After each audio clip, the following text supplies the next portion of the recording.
everyone, I'm Meredith Abbott, Culinary Director for Sur La Table, and welcome to On the Table. Today I'm making a classic cheese fondue. This throwback recipe is great for bringing people together and around the table. My first step is to heat my wine into a large saucepan. About medium-low heat. I have a Sauvignon Blanc today. You want to look for a dry, crisp white wine like a Sauvignon Blanc or a Pinot Grigio. You really want that dry, kind of acidic brightness to your wine to offset the richness of the Emmentaler and the Gruyere cheese that you're using in the fondue. I have my Emmentaler already grated. Now I'm going to grate my Gruyere. You want to grate your own cheese instead of buying pre-shredded or pre-grated cheese, because pre-packaged grated cheese is oftentimes tossed with a stabilizer or an anti-caking agent, which is going to change the texture of your fondue, and it's not going to be nice. So please, please, please grate your own cheese. I have a great food processor. Love this. It makes quick work for shredding cheese. So just get this started. There you go. Work that through.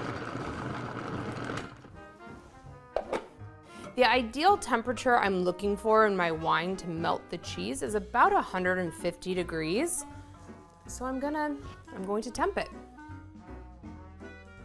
I'm a little hot right now, so I'm going to lower the heat. And I'm going to start adding the cheese because it will lower the temperature. So I'm going to start with a handful of the Emmentaler, and I'm just going to start whisking.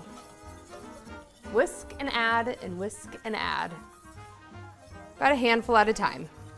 Emmentaler and Gruyere are Swiss cheeses known for their kind of nutty flavors and their really stretchiness in their texture when they're melted. Keep whisking. All right, now it's time for some Gruyere. And just keep sprinkling and stirring until everything is added and all melted together. The cheese is melted and fully incorporated. The fondue is nice and silky and smooth. Now just a few more steps. Season with salt. I'm gonna start with just a little bit of pepper. I'm using black pepper today. You can use white pepper if you like it. About 2 teaspoons of lemon juice. I'm gonna just squeeze through my fingertips since it's just such a small amount. This is just going to brighten those flavors. I'm using cognac today. If this was a traditional Swiss recipe, you'd be using Kirsch. I happen to really like cognac in my fondue, so that's what I'm using today. Again, this is just a flavor enhancer. Whisk this. And now I'm going to taste.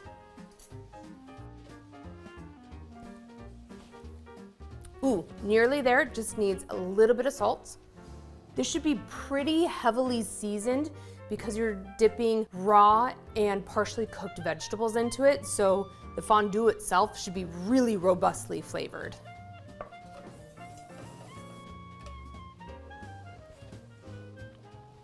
Oh wow, I'm happy with that. Okay, I have my fondue set up here. I have my pot. I need to add some hot water.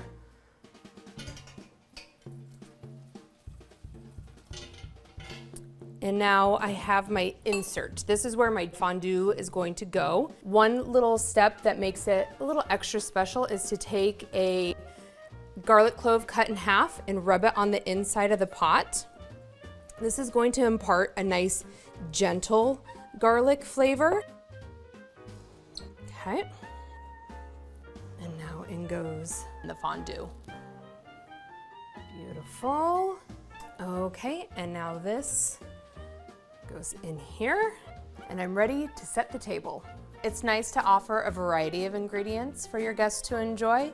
Today I have apples, cauliflower, broccoli, carrots, cherry tomatoes, and bread, but you can customize it to however you like. Just make sure you serve it in a way that looks nice and appetizing. Now I get to try. Always make sure but you let it cool a little. Whether you are serving this as an appetizer or part of a multi-course meal, this is a great way to invite people around your table.